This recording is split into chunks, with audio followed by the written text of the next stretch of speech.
So the first man on the moon, nung sila Neil Armstrong nagpunta sa space to explore it, meron silang Sanseviera nagdala sila sa kanilang spacecraft.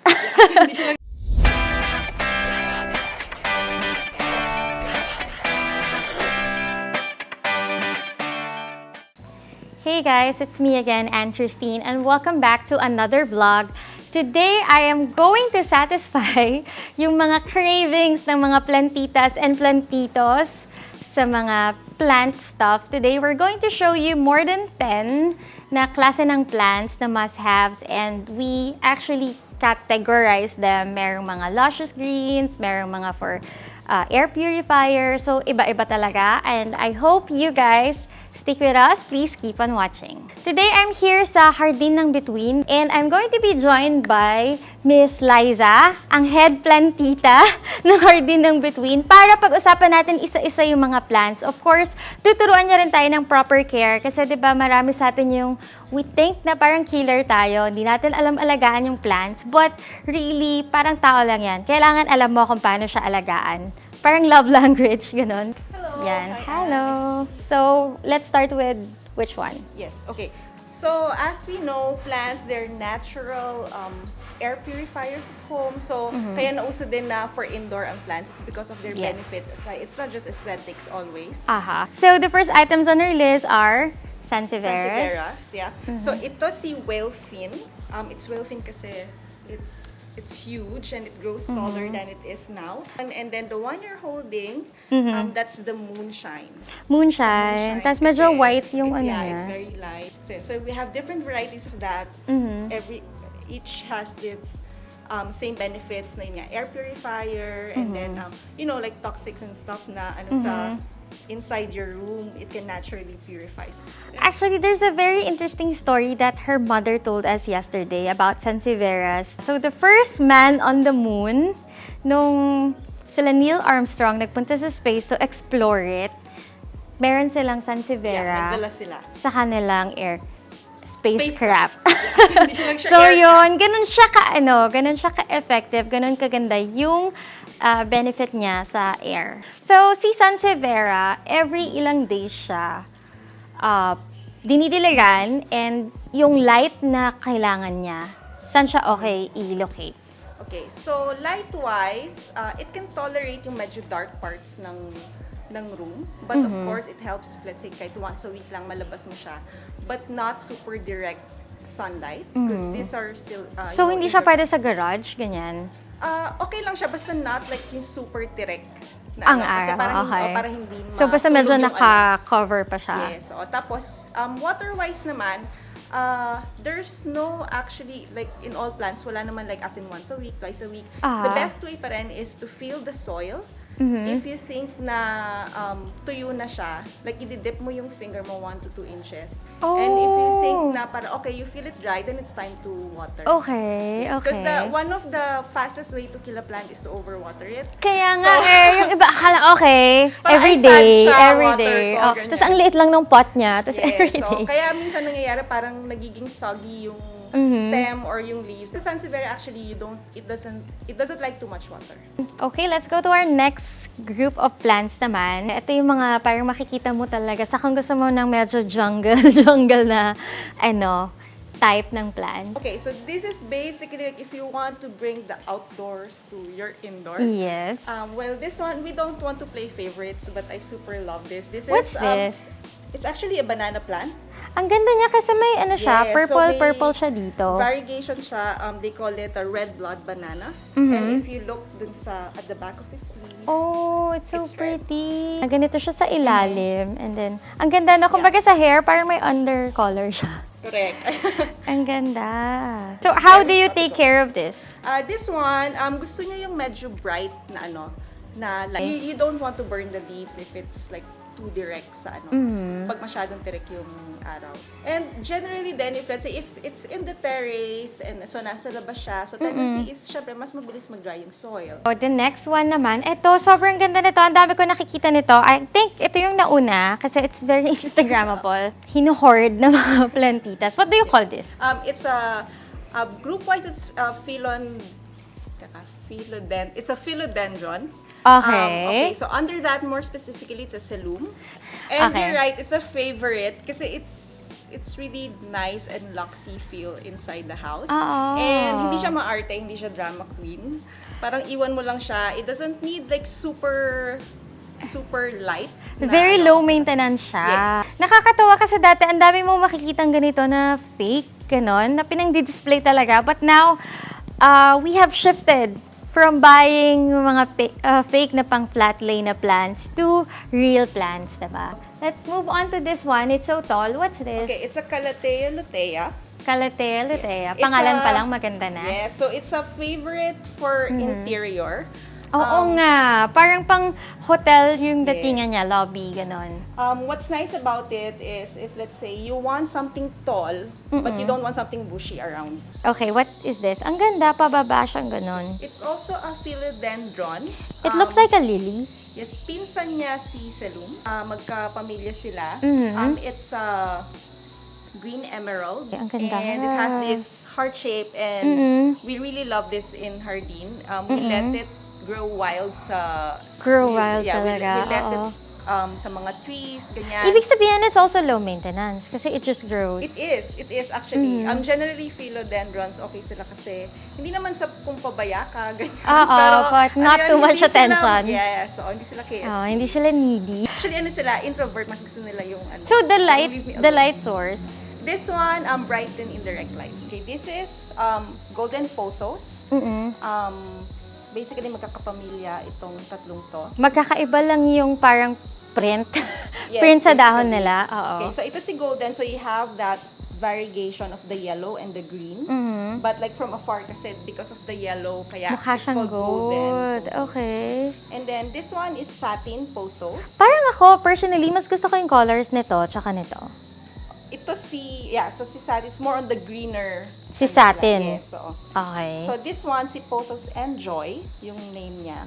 So it has the variegation of the green and the white naman. Bakit Photos and Joy? I guess because it brings joy. So, light source nila. Ito, they can tolerate medium. Medium. Yeah. Of course, Okay. mas gusto nila yung may pag naanigan ng araw. But they can tolerate medium light. This is the water plant, diba? Yes. So, they could survive ng water, Yes. not soil. Yeah, pwede rin Okay. sa water. You can grow, if you're propagating, you can grow their roots in the water before you actually plant them to a new pot. Okay. For the newbies, propagation means yung ika-cut mo, diba? Pagbe-baby nila, so Yes, you can oo. multiply them. So, ika-cut mo sila like here, and then you could tanim ito Yes. sa water or sa soil. Yes. So, diba, parang magsa-start ka lang na you have a few, and then before you know it, by the end of the year, parang ang dami-dami mo ng Plant mommy plant na. babies. So these are favorites then kasi they're trailing. Like this one, the basket we used, actually it's a hanging basket. So basically like in the balcony, nakahang siya. So, yun, no? Kapag bibili ka ng plants, parang it's unavoidable na hindi ka bibili ng mga ganito. Hanging na baskets. So, you sell this as well, no? Yes, so- What other plant accessories do you sell? So we have the baskets, we have some ceramic vases, we also have some coco poles that you put dun sa pot mo so para doon mag-crawl yung ano. So, our next group, itong mga, what do you call them? They are Dieffenbachia. Dieffenbachia? We shortcut it ng Bachia. Parang, kunyari, yung typical lang talaga na garden, maano yan?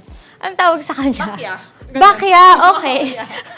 Tapos Sige. pala, if you wanna go a little scientific, it's Dieffenbachia. Dieffenbachia. And then yeah, for each Okay. pattern, then iba-iba yung ano yun. This is really nice. So, ito, gaano katol?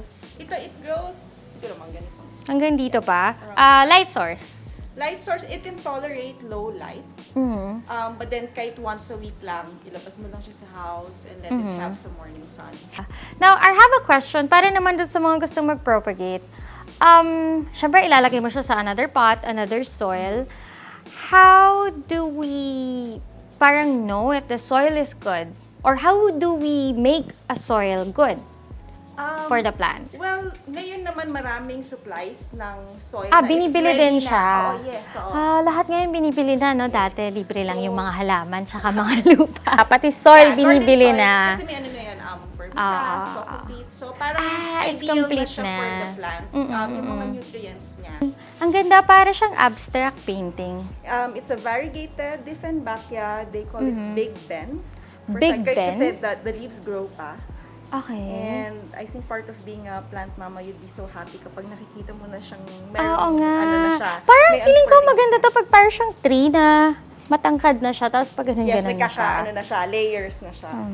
Okay. Feeling ko this year, more of, instead of Christmas tree, yung mga tao, more of natural plants sila, and then they will just, decorate it. And gift ideas too. For Christmas, Gift ideas for Christmas. So you can Yes. shop for Gift plants ideas for also. Christmas, and also, even before Christmas, gift ideas for yourself. Ngayong quarantine, di ba? If you wanna learn something new, edi i-learn natin yung gardening or pag-aalaga ng plant, di ba? So, our next one is an Instagram favorite.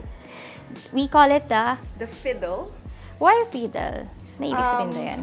I guess because of the shape for some reason, but yeah, basically it's a fiddle fig tree.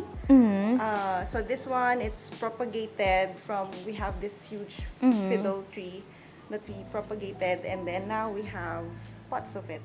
And it's a Okay. favorite, I think one of the reasons why favorite siya for interior, kasi parang it's a small plant but it has big leaves. So parang it's basically like having a tree inside your house. Very aesthetic. The light source. So light source, bright indirect light. And one thing about the fiddle, actually it can be a challenge to plant titas and plantitos. Kasi, Medyo drama queen siya minsan, but bigla na lang siyang mag-wither. Ganun. hindi na parang biglang parang okay siyang to learn about planting kasi inaaral mo siya parang ano kaya yung gusto niyang watery. It's really beautiful. And it doesn't like to be moved around. So once you find its good spot, it wants to stay, gusto niya magstay doon. Doon na talaga siya, unless papaarawan mo siya for a while. Yeah, oo. Pero kung masaya na siya doon, wag mo na siyang Okay. Meron pa palang mga ganun yung mga Yes. plants, no? Now, most of the plants that we discuss, parang indoor sila. Kasi very medium, light source Yeah, lang. so indoor because most of these plants, kung titingnan mo yung natural habitat nila, like sa forest, they are under the big trees. Yes, So, yes. shaded, Yung mga tapos, ganito, no? Malalaking leaves parang na ganito. konting pa silip-silip na lang the light between the leaves ng trees. So, parang kaya nagiging, pwede sila for indoor. It's because of that natural habitat. And as much as possible, kumbaga, when you grow them, you want to mimic that natural habitat nila. Okay. Yes, like how much light do they get. Ganyan. My question naman is, kunwari may mga ibang tao like me, hesitant ako maglagay ng plant inside the house because feeling ko magdadala ng mosquitoes. So, what's your take on that?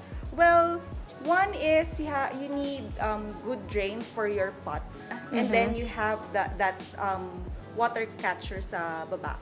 Just an ordinary plate or plastic plate will work. And then kapag nag-water ka and then nag-drain out yung water, don't let it sit there.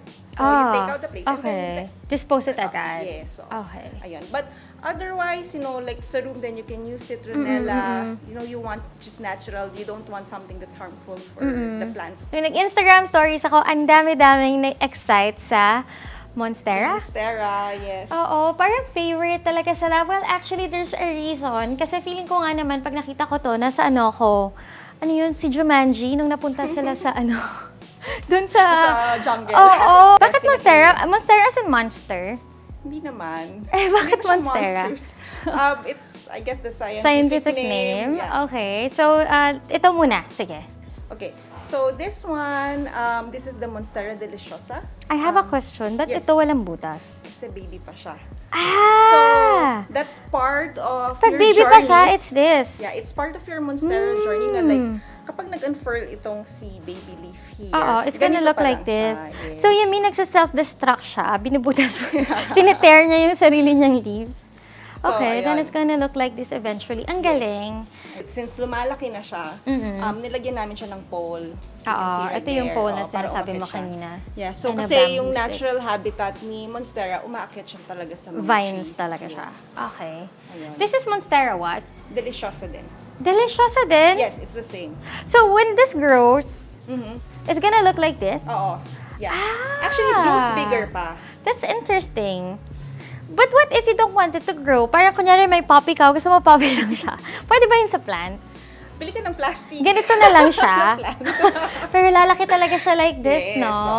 Parang ang ganda nga rin nito sa corner ng sala, Yes, ganon. Or corner ng dining. Yeah, if you want that height na, Oo. you know, like you have a blank wall and Or others naman sa stairs nila nilalagay by the stairs. And iba na siguro this to. one, yes, it's also like a deliciosa, pero variegated siya. They call it a Thai constellation. So pag sinabi mong variegated, parang meron lang... The white spots. Oo, Yes. spot. White. Thai. Thai. constellation. Bakit Thai? This one is actually, kumbaga yung origin niya, Thailand talaga. If you want to know more pa na kinds ng plants, you should go visit their Instagram page and Facebook. Please search for us, Hardin ng Bituin. That's on Facebook and Instagram. So I hope you guys learned a thing or two from this vlog. Lalo na ako kasi I'm a newbie. Actually, yesterday lang ako naka-acquire ng mga plant babies ko. They gave me yung Sansevieria. Yes, and Sansevieria, golden dalawang photos. type, Yes. and golden photos or water plant. A-update ko kayo sa magiging plant journey ko. And tag niyo ako if you guys get some plants from Hardin ng Bituin. Thank you so much for watching. Thank you so much. Okay na yan. Okay. Ay, wait lang. Nakalimutan ko yung please like and please. Okay, wag na yung subscribe. Sige na, magsusubscribe naman sila kung gusto nila.